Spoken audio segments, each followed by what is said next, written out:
আকাঙ্ক্ষা কখন লোভে পরিণত হয়ে যায় তা কেউ বলতে পারে না। এবার তার পরিণাম কি হতে পারে তাও আমরা কেউ জানি না। আজ আমি আপনাকে বলছি, কোনো ব্যক্তি সবথেকে বেশি ক্ষতির সম্মুখীন তখনই হয় যখন সে এটা মনে করে যে সে সবথেকে বেশি সুরক্ষিত স্থানে রয়েছে। সে ভাবে যে সে সেখানে সুরক্ষিত রয়েছে।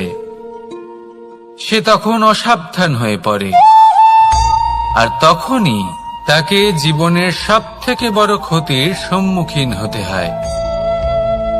নিঃস্ব হয়ে যাওয়ার পরিস্থিতি কোনো মানুষের জীবনে তখনই আসে যখন তার কাছে প্রচুর সম্পত্তি থাকে এবং সে তার থেকেও অনেক বেশি সম্পত্তি অর্জন করতে চায়। সেই অনেক বেশি সম্পত্তি অর্জন করার চেষ্টায় সে এমন কিছু করে বসে যার ফলে তাকে সমস্ত সম্পত্তি হারাতে হতে পারে।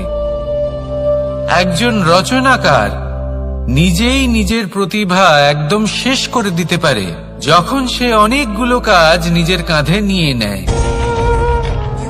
একটা গুরুত্বপূর্ণ কথা সবসময় মনে রাখবেন, আজ আপনি যেখানেই থাকুন না কেন, যেমনই যে কোনো স্থানেই থাকুন না কেন, এর পেছনে আপনার আকাঙ্ক্ষার একটা বিশাল ভূমিকা রয়েছে।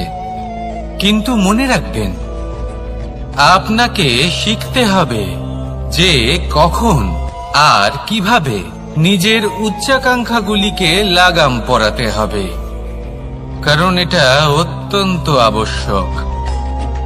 তাই আসুন আর আমার সাথে ভালোবেসে বলুন, রাধা রাধা। রাত্রে আমরা সুখ নিদ্রা লাভ করি, আমরা স্বপ্ন দেখি, ভবিষ্যতের পরিকল্পনা করি, খুব ভালো লাগে। সকালে যখন চোখ খুলি নিদ্রা ভঙ্গ হয়, স্বপ্ন সেইখানেই ভেঙে যায়, আর তারপর আমরা আমাদের রোজকার জীবন যাপন করি। স্বপ্ন হয়তো মানুষ রাতের বেলায় দেখেন, কিন্তু সেটাকে সার্থক দিনের বেলাতেই করতে হয়।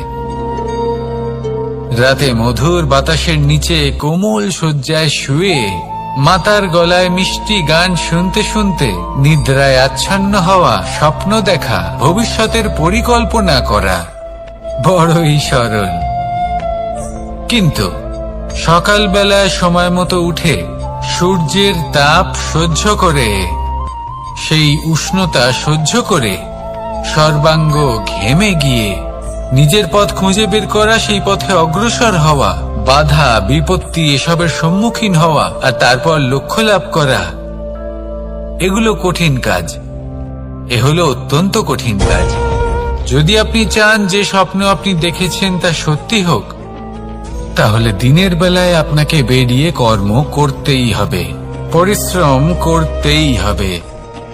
মনের এই চক্ষু দিয়ে স্বপ্ন দেখা সম্ভব, কিন্তু যদি আপনি বুঝতে পারেন যে এই স্বপ্নই হলো আপনার লক্ষ্য, তাহলে তাকে সার্থক করতে শুধুমাত্র পরিশ্রম দ্বারাই করতে হবে। তাহলে পরিশ্রম করুন আর আমার সাথে ভালোবেসে বলুন, রাধা রাধা। মানুষের জীবনে তিনটি গুণ অত্যন্ত প্রয়োজনীয়: শ্রদ্ধা, বিনম্রতা, যোগ্যতা। যদি জ্ঞান লাভ করতে চান তাহলে শ্রদ্ধার প্রয়োজন, যদি মান লাভ করতে চান তাহলে স্বভাবে বিনম্র হওয়া প্রয়োজন, আর যদি মনোবাঞ্ছিত স্থান লাভ করতে চান তাহলে যোগ্যতার প্রয়োজন। বিষয়টা সহজ।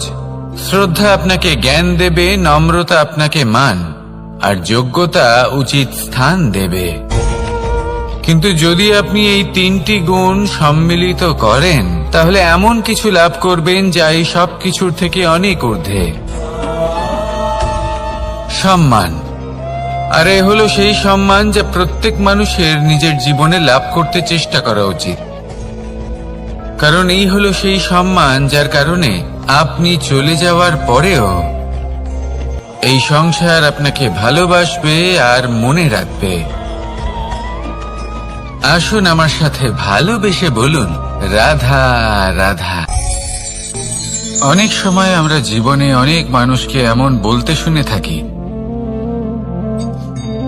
যে আমি অসফল হয়েছি কারণ আমার সময় ভালো যাচ্ছিল না। আমি এই জিনিসটা লাভ করতে চাইছিলাম কিন্তু করতে পারলাম না কারণ আমার সময়টা ভালো যাচ্ছিল না। আমি আমার জীবনে ওই মহান কাজটা করতে চাইছিলাম কিন্তু করতে পারলাম না। কেন? কারণ আমার সময়টা ভালো যাচ্ছিল না। কিন্তু যে মুহূর্তে ভালো সময় আমার জীবনে আসবে আমি সব কিছু প্রাপ্ত করব। এমন প্রায় প্রত্যেকেই বলেন। আসুন একটা কথা বোঝা যাক। একজন মালিকে দেখুন, সে প্রত্যেক দিন গাছের সেবা করে, তাকে জল দেয়, তার যত্ন আত্তি করে। কেন? প্রত্যেক দিন সেই গাছ ফল দেয় না। সঠিক সময় এলে তবেই সেই গাছ ফল দেয়, কিন্তু প্রত্যেক দিন মালি তার সেবা করে, তাকে যত্ন করে। শুধুমাত্র তখন করে না যখন সেই গাছ ফল দিতে সক্ষম। আর যদি মালি গাছের যত্ন প্রতিদিন না করে তাহলে হয়তো সেই গাছ ফল দিতেই পারবে না। এটাই হলো আমাদের জন্য একটা শিক্ষা। যখন সময় আমাদের জন্য অপেক্ষা করে না তখন আপনি সময়ের জন্য কেন অপেক্ষা করছেন? ভালো সময়ের জন্য অপেক্ষা করবেন না। ভালো এবং শুভ কর্ম দ্বারা ভালো সময়কে নিজের কাছে টেনে আনুন। নিরন্তর কর্ম করুন, পরিশ্রম করতে থাকুন। শুভ সময় আপনা থেকেই আপনার কাছে আসবে। আসুন আমার সাথে ভালোবেসে বলুন, রাধা রাধা। মানুষের এই সংসারে জীবনযাপন করার জন্য কিছু জিনিসের প্রয়োজন পড়ে। এমন কিছু আবেগ, এমন কিছু বস্তু আছে যেগুলো তার প্রয়োজন হয়। কিন্তু সব থেকে বেশি যে জিনিসটা তার প্রয়োজন হয় সেটা হলো সম্মানের। আমাদের ভালো লাগে যখন কেউ আমাদের সম্মান করে। আমরা কাউকে সম্মান করলে তারও সেটা ভালো লাগে। কিন্তু আপনি দেখবেন যে সংসারে বেশিরভাগ মানুষ দুটি মাপদণ্ডের ভিত্তিতে সম্মান করেন। হয় বয়স দেখে করেন বা উপার্জন দেখে, অর্থাৎ সেই ব্যক্তি কতটা উপার্জন করেন। এবার ভেবে দেখুন, এটা আবশ্যক নয় কারোর বয়স যদি বেশি হয় তার বুদ্ধিও ততটাই বেশি হবে। আবশ্যক এটাও নয় যে কোনো ব্যক্তি যদি অত্যন্ত ধনী হন বা তার মনও নির্মল হবে বা তিনি সৎকর্ম করবেন বা এমন কোনো কর্ম করবেন যাতে উনি সম্মান লাভ করতে পারেন। হতে পারে উনি ধনী কিন্তু দুশ্চরিত্র। সেই জন্য বয়স বা উপার্জন দেখে কোনো ব্যক্তিকে সম্মান করবেন না। কর্ম দেখুন। যদি গভীরভাবে ভেবে দেখেন তাহলে দেখবেন যদি কোনো মানুষ কোনো সৎকর্ম করেন তাহলে তার প্রতি হৃদয় থেকে সম্মান জাগ্রত হয়। এটাই হলো সেই সম্মান যা অর্জন করতে হবে। বয়স আজ আছে, কাল আরো বৃদ্ধি পাবে। উপার্জন আজ আছে, কাল সেটা কমে যেতেও পারে। কিন্তু যদি আপনি নিরন্তর শুভকর্ম করতে থাকেন তাহলে আপনি মৃত্যুর পরেও অমর হয়ে থাকবেন। আসুন আমার সাথে ভালোবেসে বলুন, রাধা রাধা। পাপ এবং পুণ্য, এই দুই হলো সংসারের এমন দুই বিন্দু যাকে কেন্দ্র করে এই সংসারের চক্র ঘুরতে থাকে। আমরা যদি কোনো কর্ম বিচার করি হয় পুণ্য নয় পাপের দৃষ্টিভঙ্গি দিয়ে, এটা হয় পুণ্য না হলে পাপ। কিন্তু এই পাপ এবং পুণ্য এই দুই নির্ভর করে প্রত্যেক মানুষের ওপর, তার চিন্তাধারা, তার পরিস্থিতির ওপর। ধরুন এমন একজন মানুষ যিনি অনেক দিন ধরে বনে পথ হারিয়েছেন, অনেক দিন হয়তো উনি কোনো খাবার খাননি। এবার এমন পরিস্থিতি চলে এসছে যে এবার যদি উনি খাবার না খান তাহলে হয়তো জীবিতই থাকবেন না। আর এমন অবস্থায় ওনার সামনে যদি কোনো প্রাণী আসে তাহলে তাকে শিকার করা, এটা কিন্তু তার কাছে পাপ নয়, এটা তো জীবিত থাকার একমাত্র উপায়। এটা তার কাছে পুণ্য সম।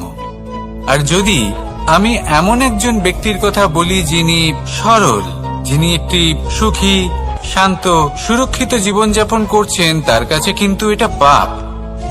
এইরকমই এই সংসারে ভিন্ন ভিন্ন পরিভাষা আছে পাপ এবং পুণ্যের। তার মধ্যে যদি আমি আপনাকে একটি সরল পরিভাষা দিই, সেটা হলো, জীবনে যখনই কোনো কর্ম করবেন সেটা নিয়ে একটু ভেবে দেখুন যে এই যে কাজটা আমি করছি, তার ফলে এই যে অন্য মানুষেরা আছেন এই সংসারে, তারা কি দুঃখ পাবেন? যদি তারা দুঃখ পান তাহলে সেটা পাপ। যদি আপনি এমন কোনো কর্ম করেন যার ফলে অন্যরা প্রসন্নতা লাভ করেন, তাদের মুখে হাসি ফুটে ওঠে, যদি তারা প্রেরিত হন, জীবনে সামনে এগোতে পারেন, তাদের বিকাশ হয়, তাহলে এটা হলো পুণ্য।